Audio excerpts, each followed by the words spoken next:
तो आज हम लोग को पोटेंशियोमीटर पढ़ना था। पोटेंशियोमीटर नॉर्मली एक डिवाइस है जिससे हम लोग ईएमएफ मेजर करते हैं। तो सबसे पहले तो एक बात, क्वेश्चन आंसर सब आपको यहीं दिख रहा है। सबसे पहले एक नन्हा सा क्वेश्चन पोटेंशियोमीटर में, पोटेंशियोमीटर का जरूरत क्या है? ईएमएफ तो हम लोग मेजर करते हैं वोल्टमीटर से, वोल्टमीटर से ईएमएफ तो मेजर कर, मतलब वोल्टेज तो मेजर करते ही हैं। तो पोटेंशियोमीटर का क्या जरूरत और क्यों? तो एक सर्किट आपको मैंने दिखाया है, एक सेल पोटेंशियोमीटर है कि पोटेंशियोमीटर। उस दिन हम आपसे जो पूछे थे ये था क्या? उस दिन हम आपसे जो पूछे थे ये था। हाँ, पोटेंशियोमीटर। अच्छा भैया, पोटेंशियोमीटर आप तो बताए थे कि ये वोल्टमीटर ईएमएफ नहीं मेजर करता है। बिल्कुल, क्या लिखवा है? वोल्टमीटर ईएमएफ मेजर नहीं करता, पोटेंशियल डिफरेंस मेजर करता। वही तो बात है ना कि आखिर क्यों? तो जवाब देखो यहाँ सामने में, ये सेल, ये वोल्टेज लगाया और हम बोल रहे हैं कि ये V is not a suitable to measure EMF. Voltmeter is not a suitable device to measure EMF, जब क्योंकि ये पोटेंशियल डिफरेंस, ये जो टर्मिनल पोटेंशियल डिफरेंस है टीपीडी मेजर करता है। क्या मेजर करता है? टीपीडी।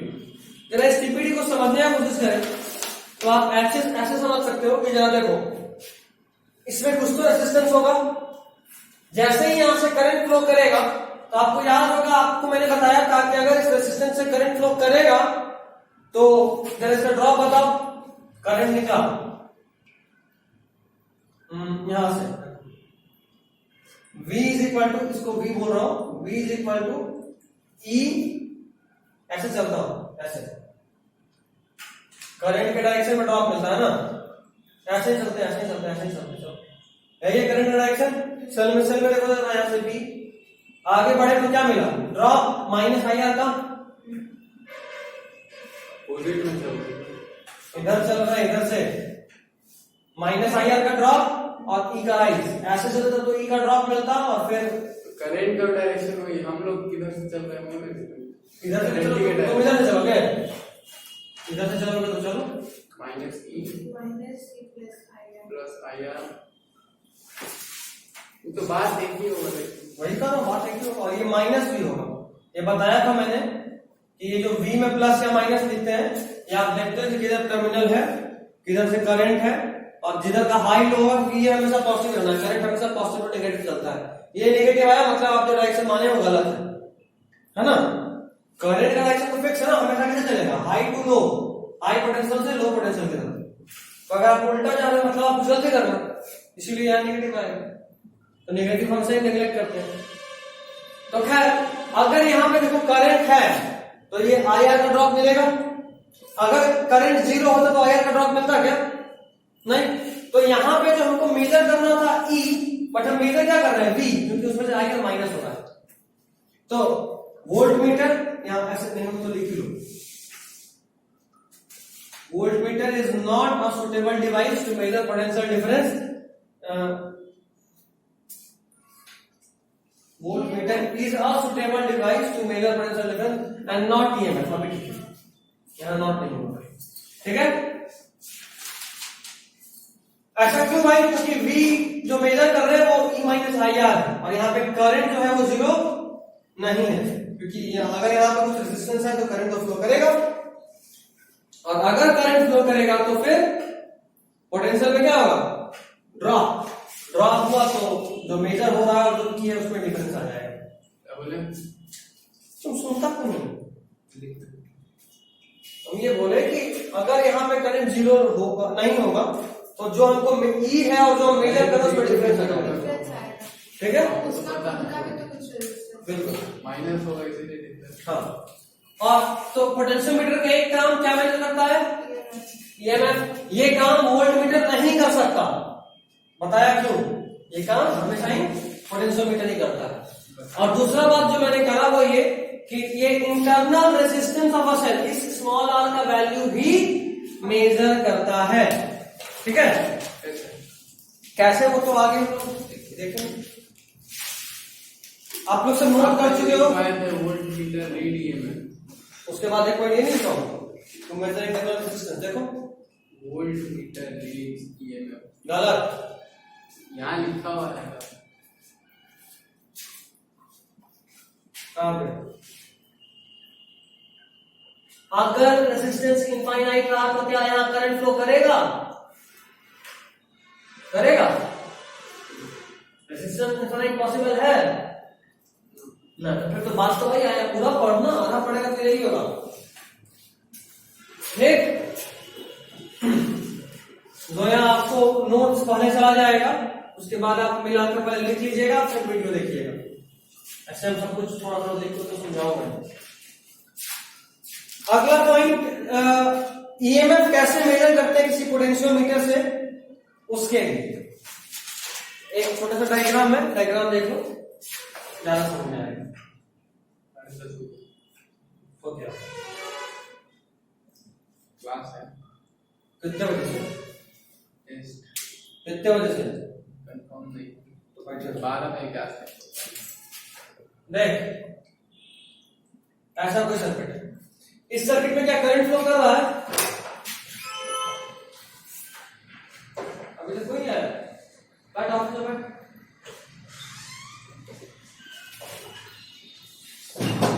ठीक, तो क्या इस सर्किट में करंट है? नहीं है करंट इस सर्किट में, करंट नहीं है। इसका कारण ये कि दो सेल दोनों का पोलैरिटी ऑपोजिट है। देखो यहां से भी प्लस और इधर भी प्लस, पोलैरिटी ऑपोजिट, तो जितना पोटेंशियल डिफरेंस ये क्रिएट कर रहा होगा उतना ये भी कर रहा होगा, दोनों ऑपोजिट में, तो नेट करंट जीरो। तो इसमें करंट फ्लो नहीं हो रहा है। अगर इसमें करंट फ्लो नहीं हो रहा है तो आपको एक बात अच्छा समझना है कि किसी भी सर्किट में, इधर देखना, किसी भी सर्किट में अगर सेल है तो भी करंट फ्लो नहीं कर रहा है, इसका कारण सिर्फ एक ही यही हो सकता है कि दूसरा भी कोई सेल होगा या दूसरा भी कोई पोटेंशियल डिफरेंस होगा जिसका पोलैरिटी एग्जैक्टली इस वाले के बराबर ही होगा। देखो बीच में कोई डिवाइस लगा देता तो अगर रेजिस्टेंस मिले नहीं, कैसे फ्लो करेगा? यही नहीं है, ई रहेगा तब तो आर से कोई फर्क पड़ना है, यही नहीं, उन दोनों के बीच में, दोनों ई के बीच में कोई फर्क नहीं पड़ता। ये लगा, कोई फर्क नहीं पड़ता। अरे ई ही नहीं है तो कहां से डिवाइस को काम करेगा? पोटेंशियल डिफरेंस होगा तब तो कुछ करंट फ्लो करेगा, पोटेंशियल डिफरेंस ही नहीं, समझे बात? तो इससे बस यही समझना है कि अगर एक से अधिक सेल भी रहा हमारे पास तो भी इट इज पॉसिबल कि उससे करंट फ्लो ना करे, और अगर करंट फ्लो नहीं कर रहा मतलब यही कि एक से अधिक जो डिवाइस है, जो ईएमएफ आपने सोर्स जो आपने दिया है, जो आपने सोर्स दिया है वो सोर्स एक दूसरे के ऑपोजिट पोलैरिटी में होगा। ठीक, चलिए अभी एक और डायग्राम यही बना देता हूं, अलग से कोई जरूरत नहीं। ये कंसेप्ट समझ में आया ना? ये कंसेप्ट सिर्फ इतना था कि करंट फ्लो नहीं करना है मतलब दो सेल होगा और दोनों ऑपोजिट पोलैरिटी में होगा। दो से अधिक भी हो सकता है बट पोलैरिटी ऑपोजिट और मैग्नीट्यूड बराबर होना चाहिए, करंट फ्लो नहीं करेगा। इसको देखो कैसे यूज करना है।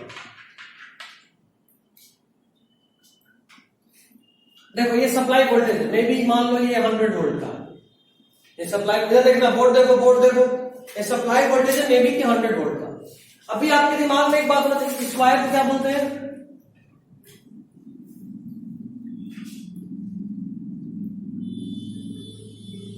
क्या बोलते हैं? Potentiometer wire. अबे देखो खास बात,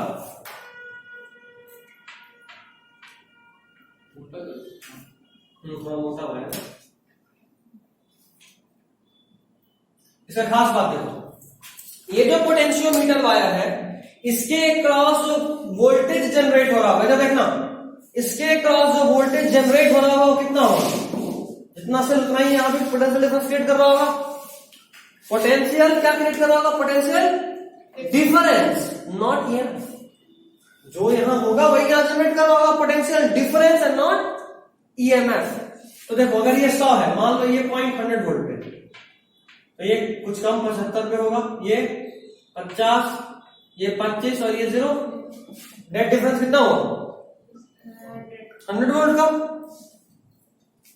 ये पूरे वायर पे ये 100 वोल्ट डिस्ट्रीब्यूटेड है, समझ में आ रहा है ना?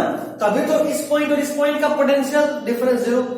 अगर आपने एक वायर यहां टच करा, यहां पे एक बल्ब लगाए और दूसरा वायर यहां टच करा, जरा बताओ इस बल्ब को कितना पोटेंशियल डिफरेंस मिल रहा होगा? 25। समझ में आ रहा? अच्छा, इस वायर को यहां ना करके यहां करते तो कितने का डिफरेंस मिल रहा है? यहां करते तो कितना? अच्छा, यहां करते तो 25, यहाँ 75, यहाँ 50, तो 25 का डिफरेंस, 25 का डिफरेंस। मतलब ये कि ये पूरे वायर पे आपने पोटेंशियल को डिस्ट्रीब्यूट कर दिया है। यहां जो पोटेंशियल डिफरेंस होगा वही पोटेंशियल डिफरेंस यहां होगा, जो यहां वही यहां, क्योंकि दोनों पैरेलल में है। ठीक, और टोटल पोटेंशियल डिफरेंस यहां डिस्ट्रीब्यूटेड है। ठीक, चलिए बात को आगे बढ़ाता हूं।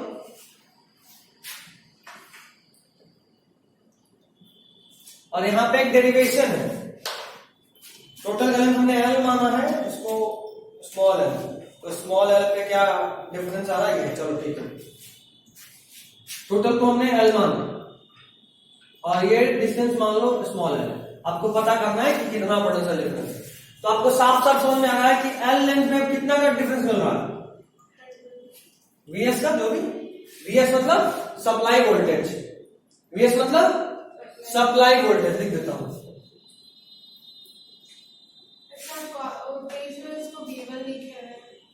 कुछ भी चलेगा, V1 V2 कुछ भी चलेगा। L में VS बाय कैपिटल L है VS लिखे हैं और यहाँ पे V1, तो ये VS का VS ऐसे तो लिखा है, तुम्हारा V1 का ये हम अभी आप लिखे तो ऐसे हो, ठीक है।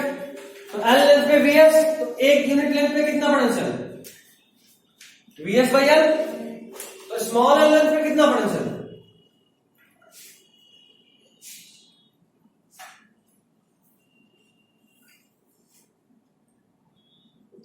समझ में आ रहा है? समझ में आ रहा है? यहां पे लिख देता हूं potential difference on small and L. ठीक, मतलब इस एल का कितना डिफरेंस होगा उसका फॉर्मूला ठीक है, लिख कर। अच्छा, ये वाला ये फॉर्मूला है क्या? ये वाला छोटा फॉर्मूला है, छोटा होगा। तो ये फॉर्मूला आप लिखवाए था पेज में? अब V के फॉर्म में लिखा हुआ है ऊपर equal to VS by L, ऊपर में मुझे लिखा है V is equal to VS by L into small l, लिखा था ना? V छोटा वाला L इक्वल टू V, हाँ मतलब यहाँ जो E L लिखा हूँ उसको V L कर लो। तो कॉपी में लिखा हुआ कुछ ऐसा है, यहाँ पे स्मॉल एल कर लिख दिया साथ में, ताकि आपको समझ में आए कि स्मॉल एल के क्रॉस पोटेंशियल डिफरेंस है। ई नहीं लिखेंगे, ई गलती नहीं होता, ई तो ये ना होता, हम लोग जो लिख रहे हो पोटेंशियल डिफरेंस है। ठीक है, यहाँ तक ठीक, आगे बढ़ो, हटाओ उसको, हटाओ ना।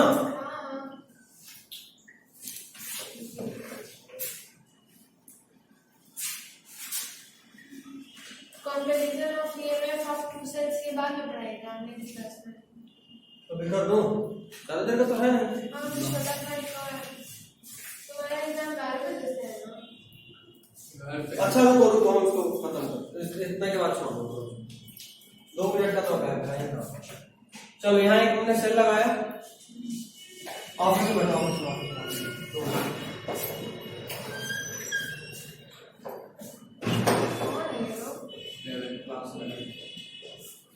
ठीक, एक सेल लगा।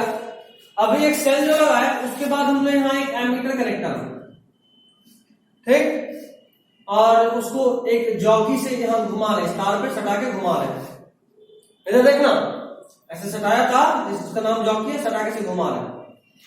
कोई एक पॉइंट ढूंढे जिसको बोलते हैं नल पॉइंट, जैसे मान लो यहाँ मिला, मान लो नल पॉइंट हमें यहाँ मिला, नल पॉइंट है जहाँ पे 2 0 हो जाता है, नल पॉइंट जहां पे इसके थ्रू करंट 0, जिसके लिए हमको ये एमीटर बताएगा जहां एक करंट कितना हो जाए, करंट 0 में ये क्या है?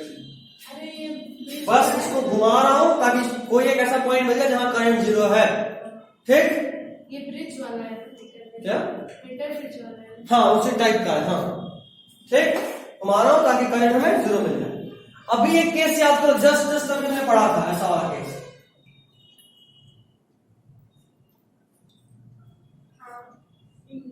यही मेरा बैटरी था, इस बैटरी में ई भी है और ये स्मॉल आर भी है और यहाँ भी। अगर ये और ये पोटेंशियल डिफरेंस बराबर हो जाएगा तो क्या इसमें करंट फ्लो करेगा? नहीं। करंट फ्लो नहीं करेगा तो क्या इस स्मॉल आर का कोई रोल होगा? नहीं।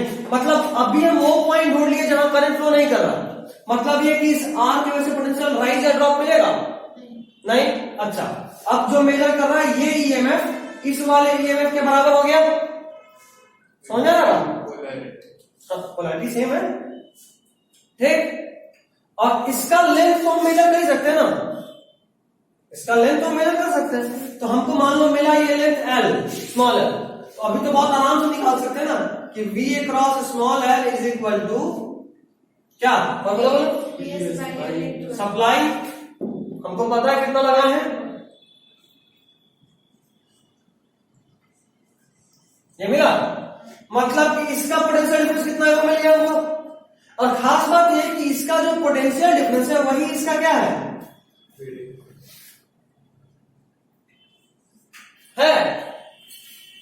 अब ई क्यों? इसका भी पोटेंशियल डिफरेंस बोलते हैं। ई इसलिए क्योंकि इस सर्किट में करंट नहीं है, करंट नहीं मतलब इसका जो भी पोटेंशियल डिफरेंस होगा वही किसके बराबर होगा? ई के बराबर होगा। समझ गए बात? तो मेजर कर लिए किसी भी सेल का ईएमएफ, किसी सेल का ईएमएफ मेजर किए इससे। अब इसी तरीके से हम लोग दो को कंपेयर भी कर सकते हैं। मान लो दो सेल के ईएमएफ को कंपेयर करना है, हम साफ साफ देख पा रहे हैं फॉर्मूले से। देखो इसको भी बता देता हूं, दिख रहा है? ये किसके लिए प्रोपोर्शनल है? स्मॉल एल के। अच्छा, मान लो एक बैटरी लगाया तो लेंथ आया L1, फिर हमने दूसरा बैटरी लगाया तो दूसरे बैटरी पे आया L2। अब तो साफ साफ लिख सकते हैं ना, E1 by E2 is equal to L1 by, लिख सकते हैं? लिख सकते हैं, लिख सकते हैं ना। मतलब ये कि हमको साफ साफ पता है कि किसी दो सेल को जब कंपेयर कर रहे हो, किसी दो सेल को जब कंपेयर कर रहे हो तो L1 by L2 का रेशियो होता है उसके ईएमएफ का रेशियो होगा। कोई दिक्कत तो बताओ? कोई दिक्कत नहीं। नेक्स्ट क्लास में चैप्टर कंप्लीट हो जाएगा। कंप्लीट बचा ही क्या चैप्टर? अब सबसे बचा है इंटरनल रेजिस्टेंस कैसे मेजर करेंगे, तो भी बड़ा सिंपल है, करके दिखा दो ना कल क्लास में, ठीक है? चलिए, this is all for today's class.